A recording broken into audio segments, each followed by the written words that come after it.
What's going on, everyone? Welcome back to G-Ball Vision. Thank you for stopping in. Today, we have a knife unboxing to dig into coming in from Ketuo. Before we get started, make sure you are subscribed here to the channel. I release daily knife and EDC content. Hit that thumbs up button. That helps push this video out there to more people. And let everyone know what you're carrying in your pockets today down in the comments. Thank you to Ketuo, however you want to pronounce it. I don't know if anyone actually knows, but thank you to Ketuo. That's how I will say it. You get a card and microfiber cloth there. We're going to try to stay on track with this knife. This will be the first Ketuo or Reich that I've ever checked out. So I'm really excited about that, but I'm also really excited about this design. There's a lot going on. So let's dig in with the knife. This is called the Mecha X, and we're going to be looking at an M390 blade with a titanium handle, and you can see there's a switch here. There's a lot going on, so we'll dig into everything. Let's just start with the blade here. We have this blasted mirrored polish on that M390 blade. It's a drop point. I love this cant that goes to the tip there. We have this fuller for aesthetics. We have these thumb ramps here for deployment with vertical milling that's stepped, and it works. It's not your prototypical thumb studs, but this works really well. And because of the detent, which is like an 8 out of 10, I would say, you get a ton of leverage. You can just wind up on that thing. So very, very nice on the deployment. We have a flipper tab here that'll be relatively high in comparison to that pivot, which is great. That'll allow a lot more leverage, and just a lackadaisical kick out will push that blade all the way out. If you actually give it anything, it comes flying out. You can push button it as well. Kind of that push button light switch combo. So deployment is spot on. We have this cutout here, right here for the liner. And that'll show you its internal workings there, which is really cool. I've never seen anything quite like this knife here. And that should help lefties with deploying this. Let's push directly on that area. You can still kick it out. If anything, it feels a little better pushing that in. I mean, it's great. It's an 8, like I said. If this was I like mine just a little extra strong. So if this was like an 8.5, which they probably vary up to that, there's probably plenty of them out there. It's solid though, nice and strong on that detent. So pleasantly happy with that side of things. The fit and the finish on this is ridiculous, perfectly centered. Look at those tolerances.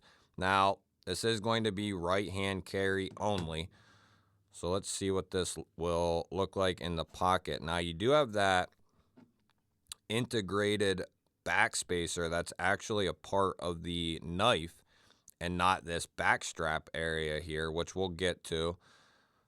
So it'll carry like a milled clip with a little bit extra poking out there with that lanyard hole. But look at this subtle design cue here. That is ramped and going to be a nice place to put your thumb and pull this out of the pocket nice and easy. Put it back in the pocket as well. So let's get to the tritium slots here and the milling on this. We got micro milling, that's all done on the back strap. Some extra wider milling lines here that kind of match up with the thumb ramps, and that's on both sides. Then we got tritium slots on both sides, 6 slots there. So Glow Rhino or whomever, you can get some tritium and put in there. That would look awesome. So let's get to this switch here. Possibly, this is definitely the most interesting characteristic of this knife. You can pull this entire backspacer off of the knife. I mean, it's more than a backspacer. It's half the knife basically, and that is awesome. That's disengaged using this spring-loaded switch, and they jimped that very nicely. Everything on this entire knife is jimped well. They even have some good usable jimping there up above them studs. But because this knife has no exposed hardware on the body, there's no exposed pivot screws anywhere. Not the pocket clip, nothing. That is how you access some of that and start to take this knife apart. Now, it does operate without that, but I would, I don't know why you'd buy this and carry it without it. But you could definitely, you could do that if you wish. I won't be doing that. One thing I did want to check is what's the weight with and without, so we can kind of get a weight on that back strap. So let's see what a nice solid piece of titanium like that weighs. So we're talking 1.2. So that's a healthy piece of titanium. And there you can see the Mecha X and Ketuo. So 1.2. And then total, we're talking under 5. So not real heavy by any stretch. And that, I believe, so if you make sure this is tight up here, it slides right into place. The machining is on point. I mean, you're not going to struggle if you have that lined up properly. You're not going to struggle to put that in. It's, it's not, I would say it's not a gimmick type thing. That is well thought out, machined perfectly. You have that spring-loaded switch there. That just gives this knife an entirely, if you could see, like 1 or 2 body screws and the pivot screw, that would change the aesthetics of this quite a bit. But because you don't, it would still look awesome, but because you don't even have any exposed hardware, this thing just looks insane. And they do have 2 versions of this. I'll link it down below. I'll link what I can down below. And I highly recommend, if you haven't went over to the Ketuo and Reich website, it is a high recommend. I mean, I thought I knew about everything that they had, and I was mistaken when I went and looked kind of through what they had.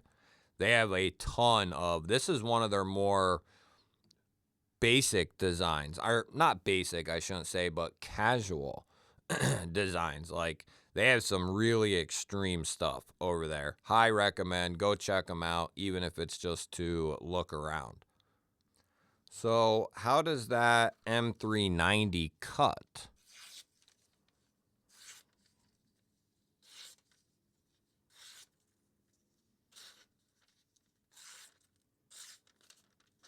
It's got a great edge on it. That was all me. Very nice edge. Very nice.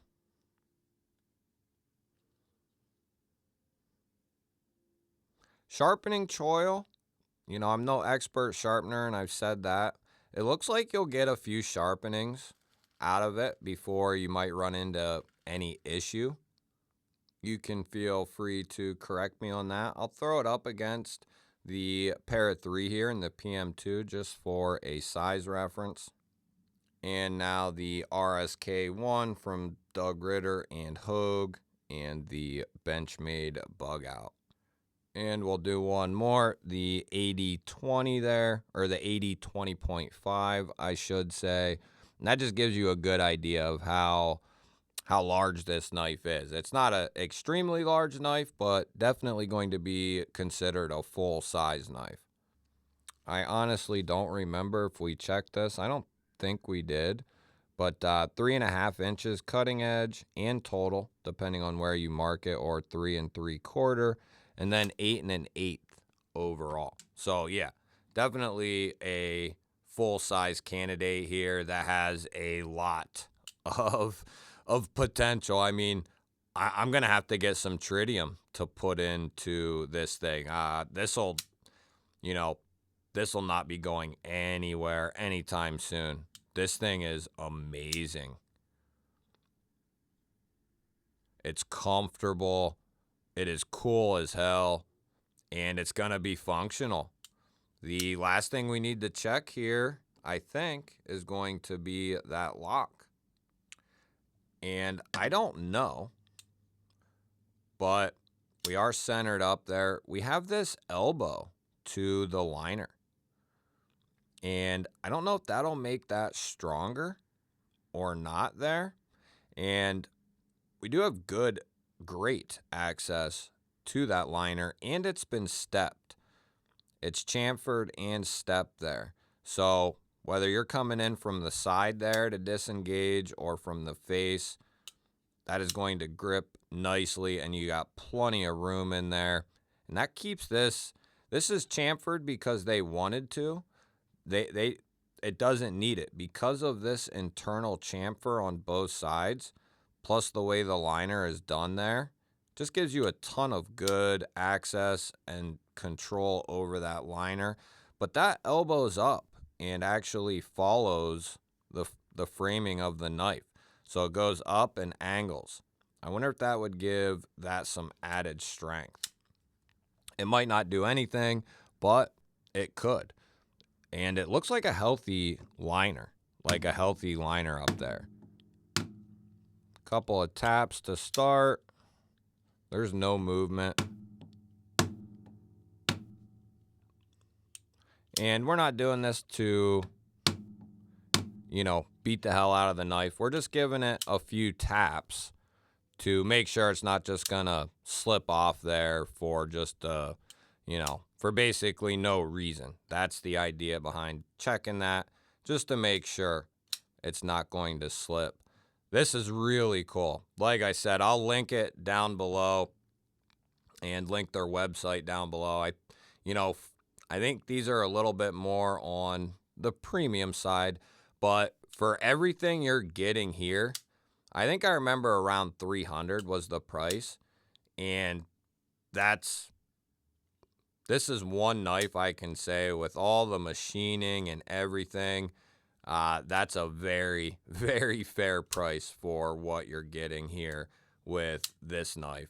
This is something else, something to behold. If it's not your style, that's okay. If it is, let me know. Let me know either way, and let me know what you think of the Mecha X. Do you have any knives from Ketuo or Reich? And if you do, or you have one that you recommend, let us know down in the comments, and maybe we can check it out. Don't forget to hit that thumbs up button. That helps push this video out there to more people. If you're new here, I release knife and EDC content every single day. Make sure you hit the subscribe button and ring the bell. That'll let you know anytime we release a new video. I will put up a few new videos here, and here. Go check one of them out. Have yourself an awesome day. Thank you all again for watching. I will catch you on the next one.